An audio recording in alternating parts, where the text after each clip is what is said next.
आकाशवाणी नागपूर वीणा डोंगरवार आपल्याला प्रादेशिक बातम्या देत आहे. ठळक बातम्या. गारपीटग्रस्त शेतकऱ्यांना भरपाई देणार असल्याची मुख्यमंत्री देवेंद्र फडणवीस यांची ग्वाही. ईस्टरचा सण सर्वत्र भक्तिभावानं साजरा. नागपूरमध्ये 17 वर्षांखालील 7व्या राष्ट्रीय कनिष्ठ गट मुष्टियुद्ध स्पर्धेला आजपासून सुरुवात. आणि महाराष्ट्र खो खो असोसिएशनच्या अध्यक्षपदी उपमुख्यमंत्री सुनेत्रा पवार यांची बिनविरोध निवड. आता सविस्तर बातम्या.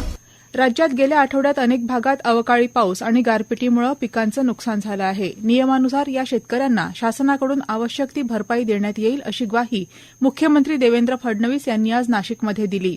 नाशिकमध्ये अखिल भारतीय संत संमेलनाच्या कार्यसमितीच्या बैठकीनंतर माध्यमांशी ते बोलत होते.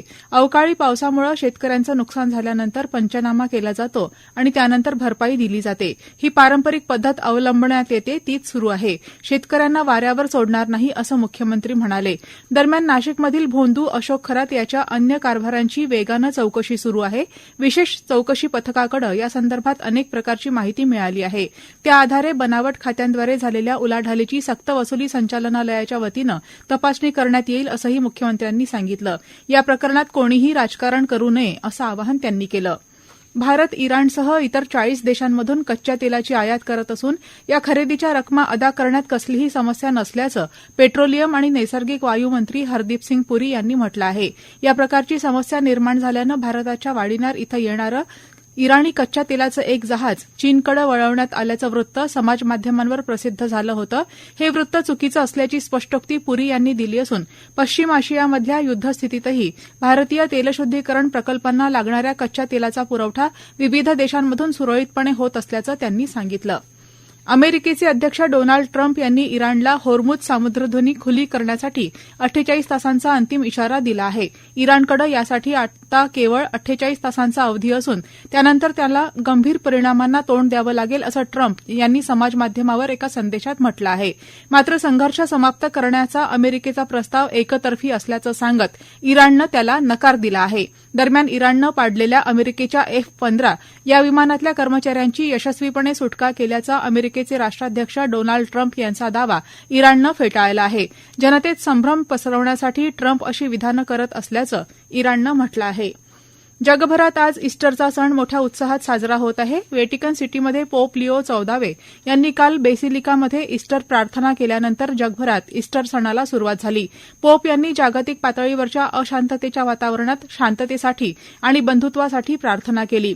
प्रभू येशू ख्रिस्ताला सुळावर चढवल्यानंतर त्याच दिवशी त्यांचं पुनरुत्थान झाल्याच्या आनंदाप्रित्यर्थ हा सण साजरा केला जातो. राष्ट्रपती द्रौपदी मुर्मू यांनी देशवासियांना ईस्टरच्या शुभेच्छा दिल्या आहेत. हा दिवस सत्य, त्याग आणि प्रेमाचा संदेश देणारा आहे असं त्यांनी आपल्या शुभेच्छा संदेशात म्हटलं आहे. उपराष्ट्रपती CP राधाकृष्णन, पंतप्रधान नरेंद्र मोदी यांनीही ख्रिस्ती धर्मीयांना ईस्टरच्या शुभेच्छा दिल्या आहेत. हा सण प्रत्येकाच्या जीवनात आनंद, उत्साह आणि आशा निर्माण करो असं त्यांनी आपल्या शुभेच्छा संदेशात म्हटलं आहे. राज्यातल्या विविध चर्चेसमध्ये आज विशेष प्रार्थना आणि प्रवचनांचं आयोजन करण्यात आलं आहे. SIR विशेष सखोल पुनर्निरीक्षण अंतर्गत राज्यात मतदार यादीचा कार्यक्रम सुरू करण्यात आला आहे. याची पूर्वतयारी म्हणून सध्या मतदान केंद्रस्तरीय अधिकारी BLO प्रत्येक मतदाराच्या नावाची 2002च्या मतदार यादीशी जुळवणी करत आहेत. तसंच मतदार यादीतील अस्पष्ट फोटो, चुकीचे तपशील याची सुद्धा दुरुस्ती करत आहेत. ज्या मतदाराचं स्वतःचं नाव 2002च्या मतदार यादीत नव्हतं त्यांचे वडील किंवा आई यांची नावं त्या यादीत सापडणं आवश्यक आहे. सखोल पुनर्निरीक्षण कार्यक्रमादरम्यान संपूर्ण मतदार यादी नव्यानं बनवली जाणार आहे. त्यासाठी प्रत्येक मतदाराकडून मतदार यादी माहिती अर्ज भरून घेतला जाणार आहे. अमरावती जिल्ह्यात ग्रामपंचायतींमधील रिक्त जागांसाठी होत असलेल्या पोटनिवडणुकीची रणधुमाळी रंगात आली आहे. या जागांसाठी 28 एप्रिलला मतदान होणार असून 7 एप्रिलपासून नामांकनाला सुरुवात होत आहे. जिल्ह्यातील 69 ग्रामपंचायतींमधील 98 सदस्य आणि 11 सरपंच पदांसाठी ही निवडणूक होत आहे.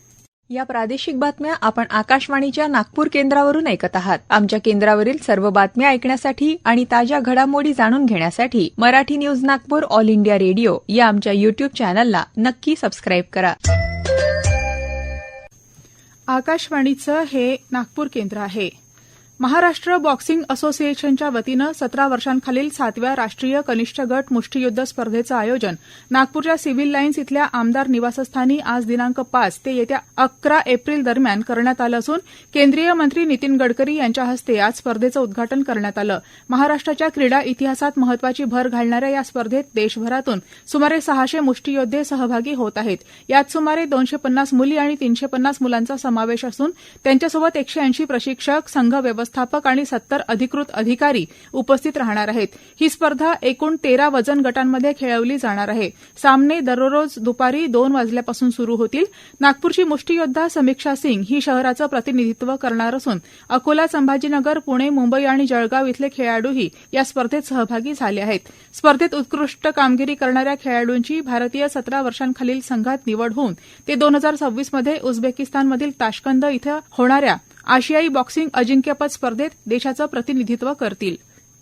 क्रीडा क्षेत्र हा करिअरचा सक्षम पर्याय म्हणून समोर येत असून महाराष्ट्र शासनाच्या सकारात्मक आणि कृतीशील धोरणामुळे राज्यातील क्रीडापटूंना स्थैर्य आणि सन्मान प्राप्त होत आहे. विविध क्रीडा प्रकारात उत्तुंग कामगिरी करणाऱ्या 372 खेळाडूंना महाराष्ट्र शासनाच्या सेवेमध्ये विनापरीक्षा थेट सामावून घेण्यात आलं आहे, असं प्रतिपादन महाराष्ट्राचे उच्च आणि तंत्र शिक्षण मंत्री चंद्रकांत पाटील यांनी आज सांगली इथं केलं. भारतीय विद्यापीठ महासंघ आणि शिवाजी विद्यापीठ यांच्या संयुक्त विद्यमानं आयोजित अखिल भारतीय आंतरविद्यापीठ कनोईंग आणि कयाकिंग स्पर्धांचं उद्घाटन पाटील यांच्या हस्ते आज वसंत पाटील स्मृती स्मारक, कृष्णा नदीवरील रॉयल बोट क्लब इथं झालं. त्यावेळी ते बोलत होते. या स्पर्धेत देशभरातील 40 विद्यापीठांमधून 685 पुरुष आणि महिला खेळाडू सहभागी झाले आहेत. महाराष्ट्र खो खो असोसिएशनच्या अध्यक्षपदी उपमुख्यमंत्री सुनेत्रा पवार यांची आज बिनविरोध निवड झाली. बालेवाडी इथल्या शिवछत्रपती क्रीडा संकुलात झालेल्या विशेष सर्वसाधारण सभेत अध्यक्षपदासाठी निवडणूक अपेक्षित होती.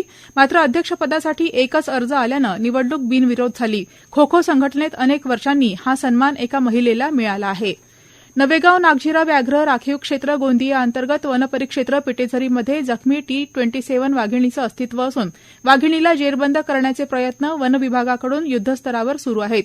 त्याचबरोबर वाघिणीचं अस्तित्व असलेल्या उमरझरी, आतेगाव, घानोड, शिवणटोला, आमगाव, खैरी, बांपेवाडा या गावात दररोज 24 तास STPF युनिट आणि स्थानिक वन विभागाचे कर्मचारी यांच्याकडून जनजागृती करण्यात येत आहे. बँकॉक इथं सुरू असलेल्या पॅरा जागतिक तिरंदाजी स्पर्धेत भारताची दिव्यांग तिरंदाज पायल नाग हिनं भारताच्याच दिव्यांग तिरंदाज शीतल देवी हिचा पराभव करत सुवर्णपदक पटकावलं. या स्पर्धेच्या माध्यमातून भारतीय तिरंदाजांचं श्रेष्ठत्व पुन्हा एकदा अधोरेखित झालं आहे. भारताला सर्वाधिक 7 सुवर्णपदकं मिळाली आहेत. संपूर्ण पूर्व विदर्भात आज विजांच्या कडकडाटासह वादळाचा येलो अलर्ट जारी करण्यात आला आहे. उद्या देखील हीच परिस्थिती कायम राहण्याची शक्यता आहे. दरम्यान आज नागपुरात 33.6 अंश सेल्सिअस इतकं कमाल आणि 20.5 अंश सेल्सिअस इतकं किमान तापमान नोंदवण्यात आलं. आयपीएलमध्ये आज रॉयल चॅलेंजर्स बेंगळुरू आणि चेन्नई सुपर किंग्ज यांच्यात सामना होणार आहे. बेंगळुरू इथं एम चिन्नास्वामी मैदानावर संध्याकाळी 7:30 वाजता या सामन्याला सुरुवात होईल. अमरावती जिल्ह्यात महिलांच्या उन्नतीसाठी गोट प्रोड्युसर कंपनीमार्फत एक पथदर्शी प्रकल्प राबवला जाणार आहे. राज्य शासनाच्या कृषी आणि पशुपालन विभागानं जिल्ह्याची भौगोलिक रचना आणि परंपरागत शेती व्यवसाय लक्षात घेता इथं बकरी पालनाला मोठा वाव असल्याचं निरीक्षण नोंदवलं आहे. या प्रकल्पाचं मुख्य उद्दिष्ट महिलांना सक्षम करणं हे आहे. एनसीसी अर्थात राष्ट्रीय कॅडेट कोर अधिकारी प्रशिक्षण अकादमी कामठी इथल्या चुन्नीलाल परेड मैदानावर एक भव्य परेड पार पडली. या परेडमध्ये एनसीसीच्या सिनियर डिव्हिजनमधील कॅडेट प्रशिक्षण अधिकाऱ्यांचा पासिंग आउट समारंभ झाला. या परेडमध्ये एनसीसीच्या 17 संचालनालयांतील 86 थर्ड ऑफिसर, 388 सेना कॅडेट प्रशिक्षण अधिकारी आणि 39 नौसेना कॅडेट प्रशिक्षण अधिकाऱ्यांनी सहभाग घेतला. तसंच गार्ड्स रेजिमेंटल सेंटर कामठी इथल्या मिलिटरी बँडच्या मार्शल धूनवर त्यांनी उत्कृष्ट पद्धतीनं संचलन केलं. शेवटी पुन्हा काही ठळक बातम्या. गारपीटग्रस्त शेतकऱ्यांना भरपाई देणार असल्याची मुख्यमंत्री देवेंद्र फडणवीस यांची ग्वाही. ईस्टरचा सण सर्वत्र भक्तिभावानं साजरा. नागपूरमध्ये 17 वर्षांखालील 7व्या राष्ट्रीय कनिष्ठ गट मुष्टियुद्ध स्पर्धेला आजपासून सुरुवात. आणि महाराष्ट्र खो खो असोसिएशनच्या अध्यक्षपदी उपमुख्यमंत्री सुनेत्रा पवार यांची बिनविरोध निवड. याबरोबरच हे प्रादेशिक बातमीपत्र संपलं. यापुढील ठळक बातमीपत्र थोड्याच वेळात 6:15 विविध भारतीवर प्रसारित होईल. नमस्कार.